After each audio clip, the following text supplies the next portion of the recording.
नमस्कार, मैं हूं सुष्मिता। आप देख रहे हैं न्यूज स्ट्रीट। पेश है रात 9 बजे की बड़ी खबरें। शुरू करते हैं राज्य के साथ। विद्युत विधेयक 2020 को फिर लाने का विरोध बताया जनविरोधी। मुख्यमंत्री ममता बनर्जी ने एक बार फिर प्रधानमंत्री मोदी को पत्र लिखा है। इस बार उन्होंने विद्युत विधेयक 2020 को केंद्र सरकार द्वारा फिर संसद में लाने के प्रयास का विरोध किया है। उन्होंने इस बार अपनी आपत्ति जताते हुए कहा कि यह विधेयक जनविरोधी है। त्रिपुरा में तृणमूल युवा नेताओं पर हुए हमले की घटना की कड़ी निंदा करते हुए तृणमूल कांग्रेस के राष्ट्रीय महासचिव सांसद अभिषेक बनर्जी ने भाजपा पर जमकर निशाना साधा। उन्होंने कहा कि त्रिपुरा में गुंडा राज चल रहा है। भाजपा को ललकारते हुए कहा कि जो करना है कर ले, लेकिन तृणमूल 1 इंच भी हिलने वाली नहीं है। अभिषेक ने अपने ट्विटर के जरिए कहा कि त्रिपुरा में भाजपा ने अपना असली रंग दिखा दिया है।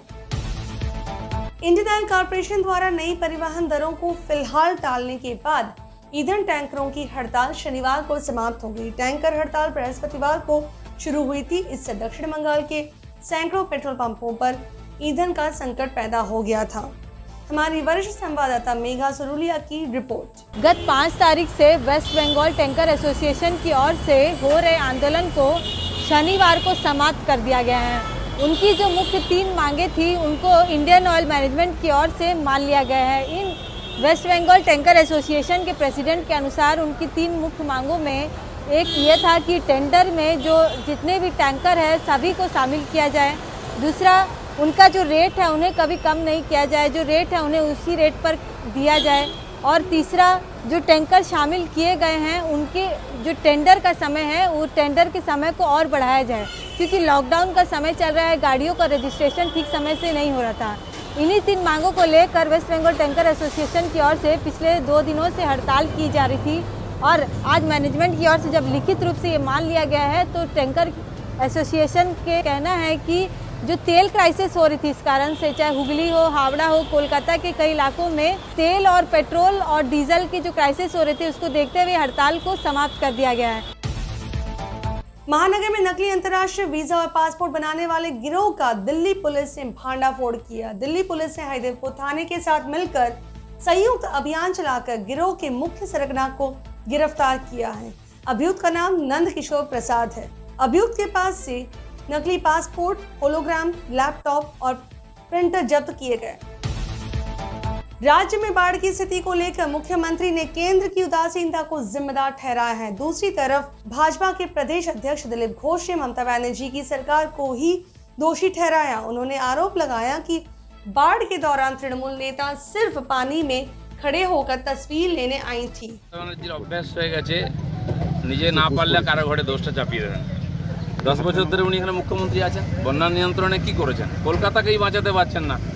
ঘাটাল, খানাকুল, আরামবাগ, ময়না এবং বাকি যে জেলাগুলো তার তো কোনো মা-বাপ নেই। 3 বছর আগে উত্তর বাংলায় বন্যা হয়েছিল, 2 দিনাজপুর মালদা ভেসেছিল। উনি গেলেন মালদাতে রাস্তায় জলের উপরে দাঁড়িয়ে ফটো তুলে চলে গেলেন, দিনাজপুরে গেলেন না। আমি গেছিলাম, নৌকা নিয়ে ঘুরেছিলাম। এবারও তাই হচ্ছে, এসে ছবি তুলে চলে গেছেন। উনি ভেবেছিলেন মিটে গেল, আবার পরের বছর বন্যা হবে, একই রকম ছবি উঠবে। সাধারণ মানুষের জীবনের কোনো পরিবর্তন হচ্ছে না। শত শত হাজার হাজার কোটি টাকা বিভিন্ন প্রজেক্টে কেন্দ্র দিয়েছে, সেগুলো গেল কোথায়? एक नजर जिले की ओर। बांकुड़ा जिले में बारिश से बचने के लिए पेड़ के नीचे शरण ली युवक की वज्रपात से हुई मौत। यह घटना कोतुलपुर थाना अंतर्गत यमुना स्टैंड इलाके में शनिवार दोपहर घटी। मृतक का नाम उज्जवल दास है। वह कोतुलपुर के सिरोमणीपुर गांव के दासपाड़ा का रहने वाला था। वह एक मेडिकल स्टोर में काम करता था।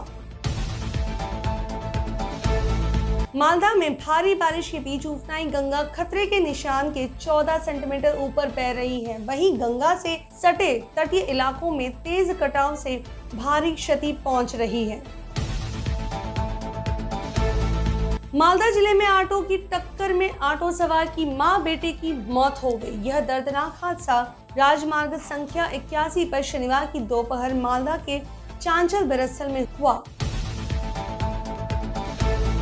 बैरकपुर के निमता थाना इलाके में गत दिनों ट्रांसजेंडर समुदाय की प्रतिनिधि समुना धर की गोली मारकर हत्या किए जाने के मामले में पुलिस ने टीटागढ़ के मां बेटे छोटुआ और लाडला को गिरफ्तार किया है। उन अभियुक्तों को फांसी दिए जाने की मांग पर सुमना की साथी कर्मियों और अंचल के कई ट्रांसजेंडर ने शनिवार को बैरकपुर के सीपी कार्यालय का घेराव किया। देख लेते हैं देश दुनिया भर की खबरें। बजरंग ने पहले ओलंपिक में जीता ब्रॉन्ज। 7 साल की उम्र से कुश्ती लड़ रहे बजरंग पूनिया कॉमनवेल्थ और एशियन गेम्स में गोल्ड मेडलिस्ट रहे। वैक्सीनेशन पर अच्छी खबर, जॉनसन एंड जॉनसन की सिंगल डोज वैक्सीन को भारत में इमरजेंसी अप्रूवल, जल्द बाजार में आने की उम्मीद। महानगर से जुड़ी बड़ी खबरों के लिए देखते रहिए न्यूज़ स्ट्रीट। नमस्कार।